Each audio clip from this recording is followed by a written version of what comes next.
let's talk about Blick, the channel, what in the world I think I'm doing. The goal for this channel is to document my work, because I do so much art and I don't think I record a lot of it. Realistically, none of it. And I don't have, like, I want to be able to look back and go, all right, what was I thinking when I was doing this piece? Or what was I making here? What was I trying to accomplish here? And I really want to be able to look back and say, all right, this is basically a video log of what I was doing. And the second goal for this channel is I really want to get a studio.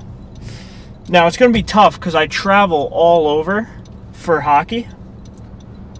So for the time being, like, I'm going to be moving around and there's going to be different spots. But right now I'm painting out of my parents' basement, which is not ideal. So I want to get a studio for the next summer. So if I can spend this full year making videos and making art, and we could sell some of that art, I could then turn around and get a studio for next summer.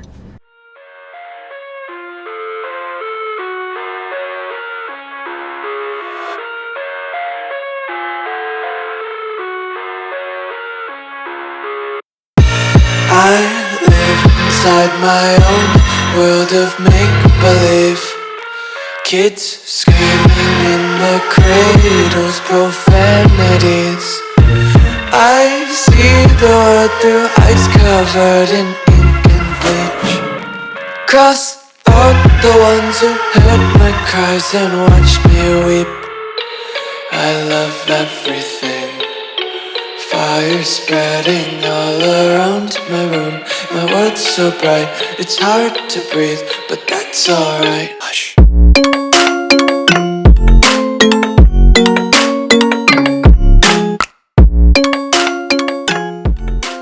We're about halfway through this thing. I love the way this Snoopy looks. It's one of my favorites that I've done.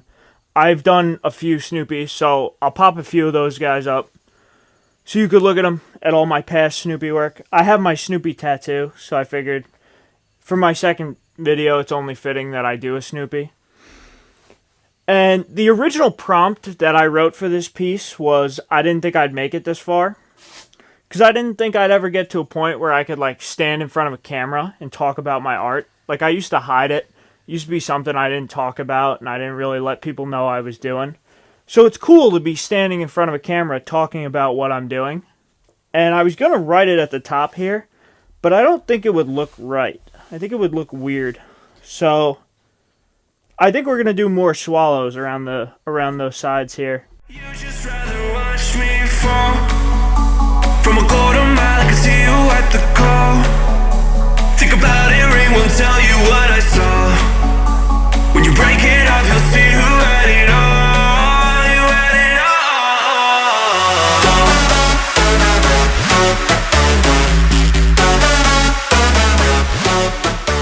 This is the best part, doing the highlights, going through, adding all these little whites in.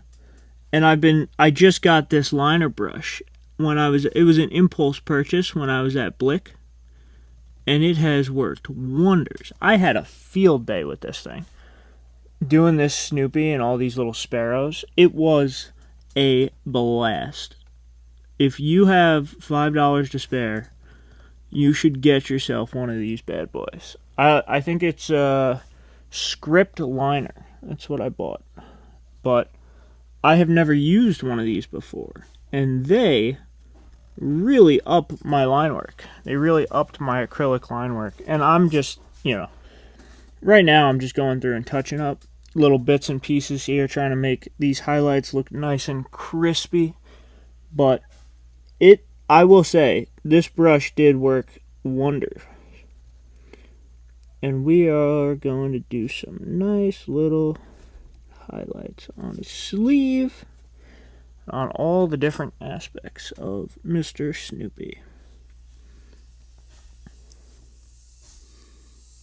But the main purpose of this piece, I wanted to kind of go back to my older style and have a little fun. Because I've been doing all these very serious, very deep illustrations lately. And they're very, like, hard to conceptually come up with and understand and spend time thinking about. And I wanted a piece that I could just sit down and mess around on, kind of experiment, and that's what this was. So this isn't really for anybody or anything. This is just me kind of having a bit of a chuckle, having a bit of a blast out here.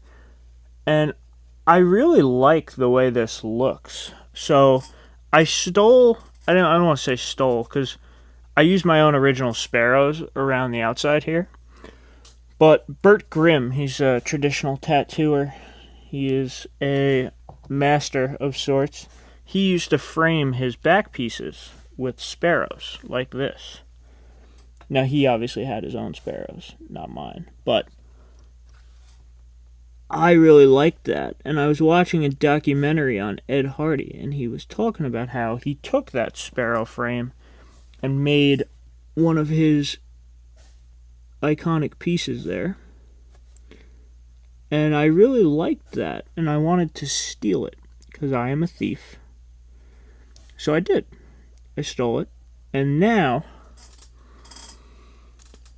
I kind of really want to incorporate this more, because this sparrow frame here really kind of brings your eye into Snoopy. And I think Snoopy is one of the cleanest paintings that I have done in a long time.